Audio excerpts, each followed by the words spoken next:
salam kebajikan. Perkenalkan, nama saya dari Kamilia Syah. Saya berasal dari SMA Negeri 2 Sukatani, Kabupaten Bekasi, dan saya merupakan salah satu siswi dari kelas 10 dengan jurusan Matematika IPA. Di sini saya akan menjelaskan sebuah materi yang berjudul Hukum dan HAM atau Hak Asasi Manusia.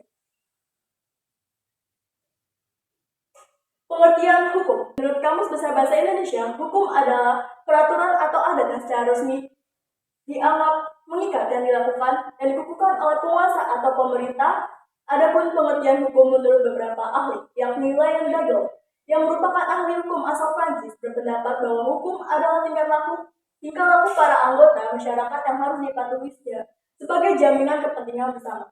Lalu yang kedua ada Ernest Utrecht, yang merupakan ahli hukum asal Belanda yang berpendapat bahwa hukum adalah himpunan peraturan yang mengatur kehidupan yang dapat berupa perintah atau larangan yang mengatur tata tertib dalam suatu masyarakat dan harus ditaati oleh seluruh anggota masyarakat. Yang ketiga ada R.C. Rousseau, berpendapat bahwa hukum adalah himpunan peraturan yang dibuat oleh pihak berwenang dengan tujuan mengatur tata kehidupan masyarakat. Karakteristik dari hukum adalah memerintah, melarang, serta memaksa dengan menjatuhkan sanksi hukum yang mengikat bagi siapapun yang melanggar. Menurut bentuknya, hukum dibagi menjadi hukum tertulis dan hukum tidak tertulis.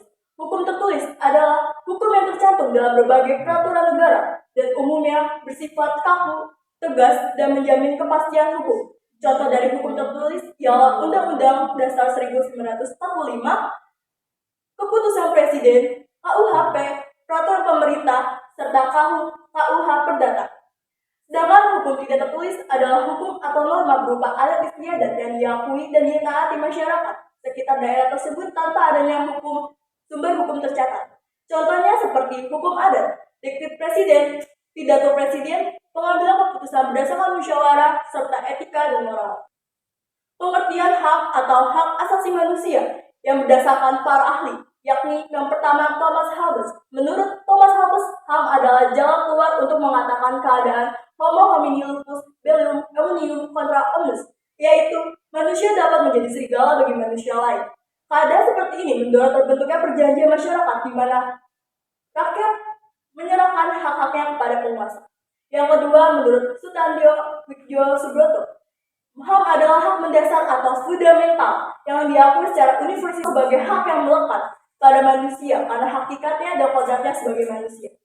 HAM disebut universal karena hak ini dinyatakan sebagai bagian dari kemanusiaan. Tiap sosok manusia, apapun warna kulit, jenis kelamin, usia, latar belakang budaya, agama, serta kepercayaan. Yang ketiga ada menurut Muladi. HAM adalah hak yang melekat secara alamiah atau inherent pada diri manusia sejak manusia lahir, dan tanpa hak tersebut manusia tidak dapat tumbuh dan berkembang sebagai manusia yang utuh. Pengertian HAM tidak hanya sebatas menurut para ahli, tetapi juga menurut hukum nasional dan internasional. Menurut hukum nasional, dapat ditemukan dalam pasal 1 angka 1 Undang-Undang HAM yang berbunyi, hak asasi manusia adalah seperangkat hak yang melekat pada hakikat dan keberadaan manusia sebagai makhluk Tuhan yang Maha Esa, dan merupakan anugerahnya yang wajib dihormati, dijunjung tinggi, dan dilindungi oleh negara, hukum, pemerintah, dan setiap orang demi kehormatan serta perlindungan harkat dan martabat manusia. Pada pasal tersebut dapat diartikan bahwa HAM adalah hak dasar manusia yang merupakan karunia Tuhan yang Maha Kuasa, yang merupakan hak natural, dan oleh karena itu HAM tidak dapat dicabut oleh manusia lain sesama makhluk hidup. Pengertian HAM menurut hukum internasional terdapat dalam pasal 1 Universal Declaration of Human Rights atau Deklarasi Universal Hak Asasi Manusia. Diartikan adalah semua manusia dilahirkan merdeka dan memiliki martabat dan hak yang sama. Manusia dikaruniai hati dan nurani dan hendaknya bergaul satu sama lain dalam semangat persaudaraan. Jenis-jenis HAM secara universal. Hak asasi manusia yang diakui secara universal adalah hak dasar yang dianggap inherent dan melekat pada setiap individu tanpa terkecuali, tidak tergantung pada faktor-faktor seperti ras, agama, gender, atau latar belakang lainnya. Beberapa jenis HAM yang diakui secara universal, yang pertama hak atas hidup dan kebebasan, hak atas kesetaraan dan non-diskriminasi, hak atas kebebasan berpendapat dan berserikat, hak atas keadilan serta pelindungan hukum, hak atas kesehatan, pendidikan, dan kesejahteraan, hak atas privasi dan kebebasan beragama, serta hak atas pekerjaan dan upah yang layak. Sekian video pembelajaran dari saya, semoga apa yang saya sampaikan dapat bermanfaat bagi kita semua. Saya akhiri, wassalamualaikum warahmatullahi wabarakatuh.